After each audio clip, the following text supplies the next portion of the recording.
जम्मू कश्मीर के grenade blast में शहीद हुए बिहार भागलपुर के लाल कैप्टन आनंद का पार्थिव शरीर पटना पहुंचा। एयरपोर्ट पर सेना के तमाम अधिकारी व बिहार सरकार के मंत्रियों और अधिकारियों ने पटना एयरपोर्ट पर शहीद कैप्टन को गार्ड ऑफ ऑनर दिया और राष्ट्रीय सम्मान के साथ उनके पार्थिव शरीर को श्रद्धांजलि दी गई। इस मौके पर बिहार सरकार के मंत्री नितिन नवीन और पंचायती राज मंत्री सम्राट चौधरी ने कहा कि यह क्षति बिहार और देश के लिए काफी बड़ी क्षति है, इसे बढ़ा नहीं जा सकता।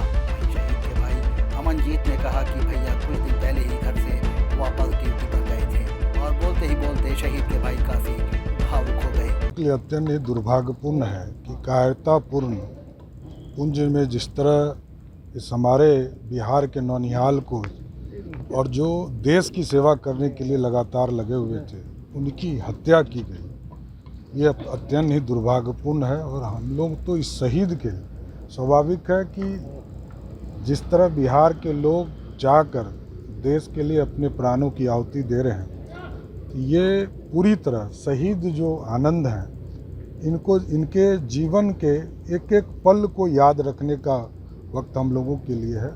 और कभी भी इन्होंने जो इस देश के लिए किया है वो उसको कभी भी सरकार या देश कभी भूल नहीं सकता है। इसलिए पूरा परिवार को तो क्षति है ही, पूरी बिहार को क्षति है, पूरे देश को क्षति है। और समाज को इससे प्रेरणा लेकर इस देश के लड़ने के लिए सब दिन खड़ा रहना होगा। पटना से टाइम 8 के लिए अनिल कुमार की रिपोर्ट। जम्मू कश्मीर के ग्रेनेड ब्लास्ट में शहीद हुए बिहार भागलपुर के लाल कैप्टन आनंद का पार्थिव शरीर पटना पहुंचा। एयरपोर्ट पर सेना के तमाम अधिकारी व बिहार सरकार के मंत्रियों और अधिकारियों ने पटना एयरपोर्ट पर शहीद कैप्टन को गार्ड ऑफ ऑनर दिया और राष्ट्रीय सम्मान के साथ उनके पार्थिव शरीर को श्रद्धांजलि दी गई। इस मौके पर बिहार सरकार के मंत्री नितिन नवीन और पंचायती राज मंत्री सम्राट चौधरी ने कहा कि यह क्षति बिहार और देश के लिए काफी बड़ी क्षति है, इसे बढ़ा नहीं जा सकता।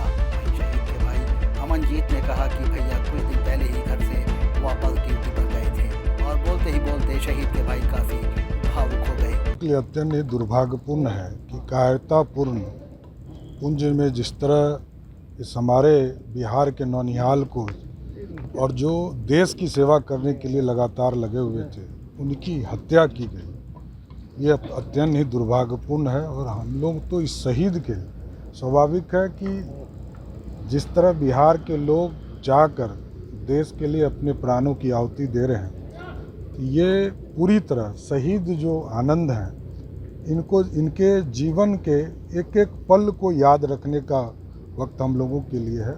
और कभी भी इन्होंने जो इस देश के लिए किया है वो उसको कभी भी सरकार या देश कभी भूल नहीं सकता है। इसलिए पूरा परिवार को तो क्षति है ही, पूरी बिहार को क्षति है, पूरे देश को क्षति है। और समाज को इससे प्रेरणा लेकर इस देश के लड़ने के लिए सब दिन खड़ा रहना होगा। पटना से टाइम 8 के लिए अनिल कुमार की रिपोर्ट।